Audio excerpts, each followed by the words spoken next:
పర్యావరణ అనుకూల వినాయక చవితిపై స్పార్క్ స్వచ్ఛంద సేవా సంస్థ అధ్యక్షులు త్రినాథ్, ఏపీ కాలుష్య నివారణ మండలి సౌజన్యంతో జంగారెడ్డిగూడెం ప్రతిభ ఇంగ్లీష్ మీడియం స్కూల్ నందు అవగాహన కార్యక్రమాన్ని నిర్వహించారు. దశాబ్దాలుగా ప్లాస్టర్ ఆఫ్ ప్యారిస్ లాంటి రంగు విగ్రహాలను విక్రయం చేస్తున్న ఇనుముల వెంకట పాపారావు మాట్లాడుతూ, ఈ ఏడాది నుంచి తాను కూడా మట్టి వినాయక విగ్రహాలను మాత్రమే అమ్మకాలు చేస్తున్నట్లు, రంగు విగ్రహాలను అమ్మడం మానేశానని తెలిపారు. ఈ కార్యక్రమంలో ప్రతిభ అకాడమిక్ డైరెక్టర్ సింధూషారెడ్డి తదితరులు పాల్గొన్నారు.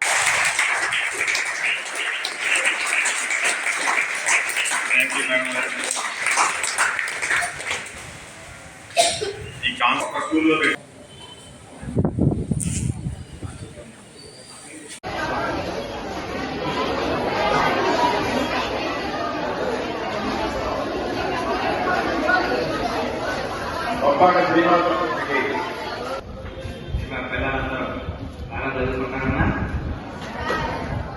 అది కార్యక్రమం జరిగి పెట్టారమ్మా.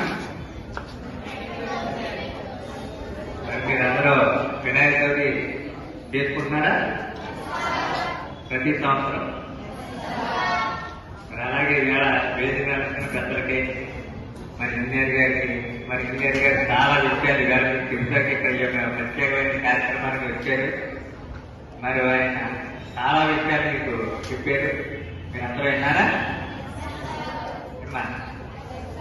అలాగే ముందుగా మనం వినాయక చవితి మొదటి పండుగ, అవునా?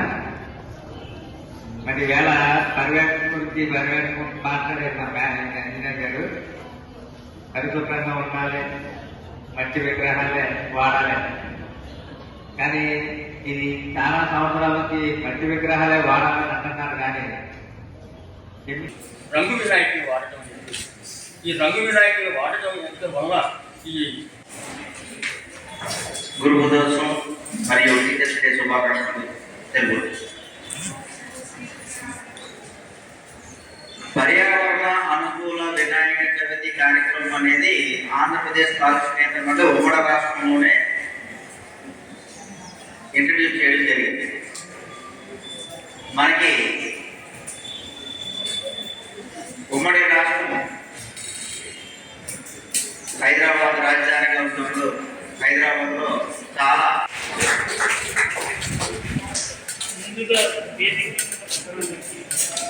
పిల్లలందరికీ వినాయకుడు శుభాకాంక్షలు. నేను రైతులు కాడ 25 నుంచి 40 సంవత్సరాలు చదువుతున్నాను. కాకపోతే ఇది చాలా ఇబ్బందిగా ఉంది. వాతావరణం పొల్యూషన్ అవుతుంది. అందుకని సంవత్సరం నేను ఓన్లీ మట్టి బొమ్మలే అమ్ముతారండి. శాస్త్రం పరిధి కొనుగోలు కంప్లీట్ నుంచి 90 వరకు అమ్మేవాడు. ఒక 3-4 లక్షల రూపాయలు బిజినెస్ చేసేవాడు. ఇంకా చేయకూడదు.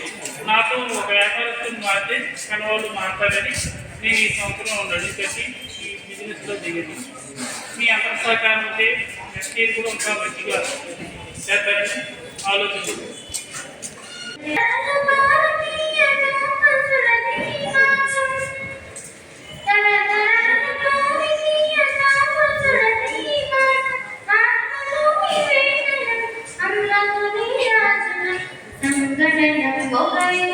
సంఘటన